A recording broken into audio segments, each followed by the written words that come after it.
कलम का सिपाही जब चुनावी मैदान में होता है तो निश्चित तौर पे एक परिवर्तन होता है। इस बार कुंडा नगर पंचायत में एक कलम का सिपाही चुनावी मैदान में है और उसने जो है एक शिक्षित महिला को समर्थन दिया है। मैं बात कर रहा हूं विनोद मिश्रा की, जो कि एक पेशे से पत्रकार हैं। इस बार ये चुनावी मैदान में उतरे हुए हैं और इन्होंने जो है समर्थन दिया है बीजेपी के प्रत्याशी डॉक्टर सुमन साहू जी को समर्थन दिया है। नमस्कार, मैं मोहम्मद जफर सिद्दीकी, आप सभी का स्वागत है। मैं मौजूद हूं कुंडा नगर पंचायत में और मेरे साथ मौजूद हैं विनोद मिश्रा जी, पत्रकार। आइए इनसे बात करते हैं और कुछ सवालों के जवाब जानते हैं। जी, सबसे पहले तो धन्यवाद, आपने मुझे बहुमूल्य वक्त दिया। बहुत बहुत स्वागत है आपका मेरे चैनल पर। अरे बहुत बहुत धन्यवाद, और आपका के चैनल का आपका बहुत बहुत स्वागत है हमारे कार्यालय में। कलम का सिपाही चुनावी मैदान में उतरा है, क्या परिवर्तन देखने को मिलेंगे कुंडा में? कुंडा में मूलभूत समस्याएं कुछ इस तरह जड़ जमा के बैठी हुई हैं, जिन पर इसके पहले के हुक्मरानों ने न नज़र डालना मुनासिब समझा है और न इसका कोई समाधान खोजा है। हमने देखा जर्जर नालियाँ, टूटे हुए तार, बिगड़ी व्यवस्था, जो चाहे जल आपूर्ति के संबंध में हो, राशन के संबंध में हो, ये तमाम सारी मूलभूत समस्याएं कुंडा नगर पंचायत में कुंडली मार कर बैठ गई हैं। और खबरें लिखते लिखते अचानक मेरे मन में ख्याल आया कि क्यों ना इन समस्याओं से लड़ने के लिए हम ज़मीनी लड़ाई लड़ें। वहीं से प्रेरणा लेकर मैं भाजपा प्रत्याशी के तौर पर अपने को 4 माह पहले प्रस्तुत किया। आयोग के चक्कर के चलते महिला सीट हो गई और हमने अपनी ही तरह एक तेज तर्रार, पढ़ी लिखी, शिक्षित और संस्कारित महिला डॉक्टर सुमन साहू को भारतीय जनता पार्टी का नगर पंचायत प्रत्याशी बनाया। 2 और पार्टियां हैं, जनसत्ता दल और समाजवादी पार्टी। क्या उम्मीदें आपको लग रही है? बिल्कुल सही आपने कहा। इन 2 दलों की लड़ाई से जो कीचड़ बन रहा है, इसमें कुंडा की जनता कमल खिलाने जा रही है।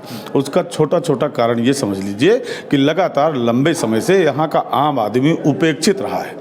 रसूखदार लोगों ने इस पर कब्जा जमा रखा है। नगर पंचायत के कार्यालय से लेकर सड़क और उनके कार्यालय तक संगीनों के साए में आम आदमी उन तक पहुँच नहीं पाता।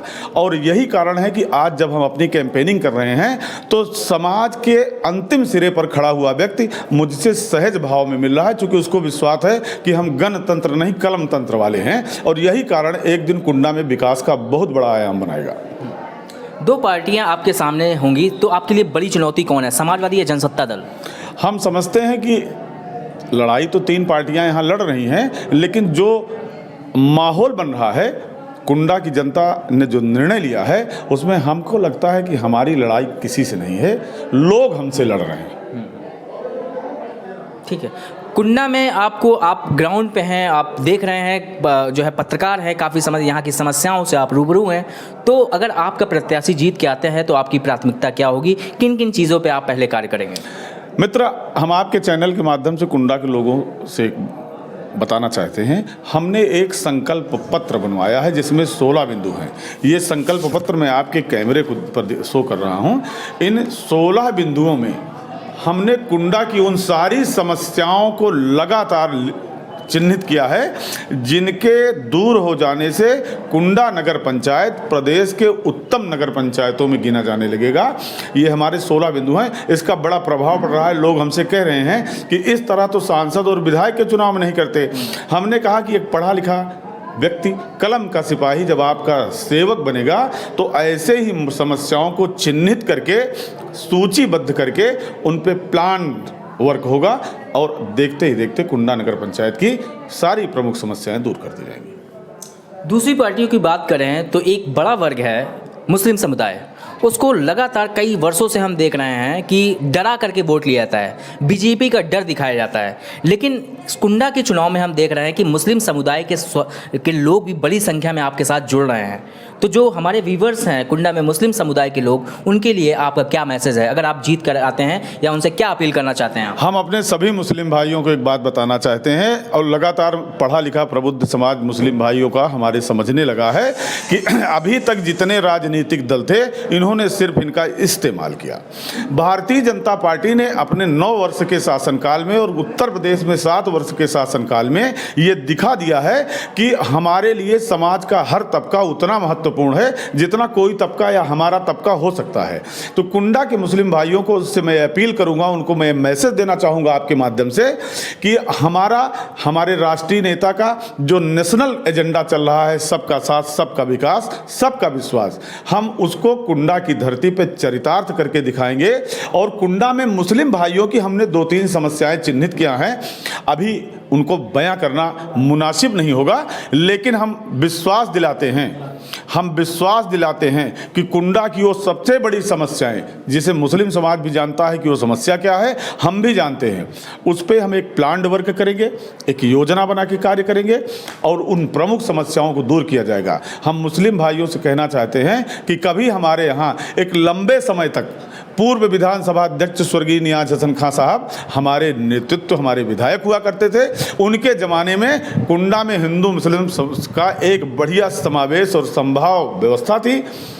हमारी पूरी कोशिश होगी कि हम किसी भी कौम के लिए हमारा हर कार्य उनके विकास के लिए हो, उनकी सेवा के लिए हो, उनकी सुविधा के लिए हो। हमारे किसी भी कार्य में जाति व्यवस्था, धर्म, संप्रदाय, इन सब से ऊपर उठकर हम अपने राष्ट्रीय एजेंडा सबका साथ, सबका विकास और सबके विश्वास पे काम करेंगे और मुझे पूरा विश्वास है कि ये हम करके दिखाएंगे।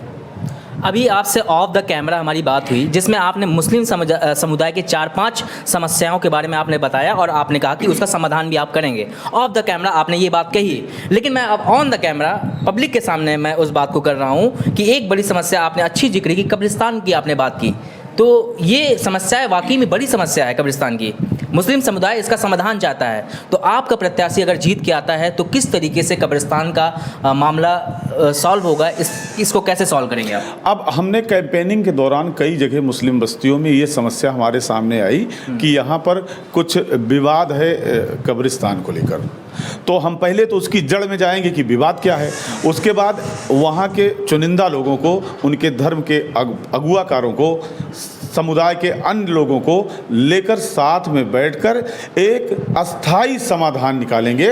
और वो समस्या, चूँकि आज हमारे मुस्लिम भाइयों के लिए हमें कई मोहल्ले में उस समस्या के बारे में हमारे प्रकाश में बात आई है, तो हमारे प्रियरिटी में रहेगा कि कुछ उस कार्य को इस तरह किया जाए कि सांप भी मर जाए और लाठी भी न टूटे, किसी की भावना भी आहत न हो और समस्या का समाधान भी हो जाए। चलिए, बहुत बहुत धन्यवाद बात करने के लिए। ये थे विनोद मिश्रा, जो कि पेशे से एक पत्रकार हैं और शिक्षित भी हैं और आने वाले वक्त में ये कुंडा में परिवर्तन चाहते हैं और लोगों की इनसे काफ़ी उम्मीदें भी हैं कि एक पढ़ा लिखा पत्रकार अगर चुनावी मैदान में आएगा या किसी प्रत्याशी को समर्थन करेगा तो परिवर्तन लाजमी है। बहुत बहुत धन्यवाद हमसे बात करने के लिए। जय हिंद, जय भारत।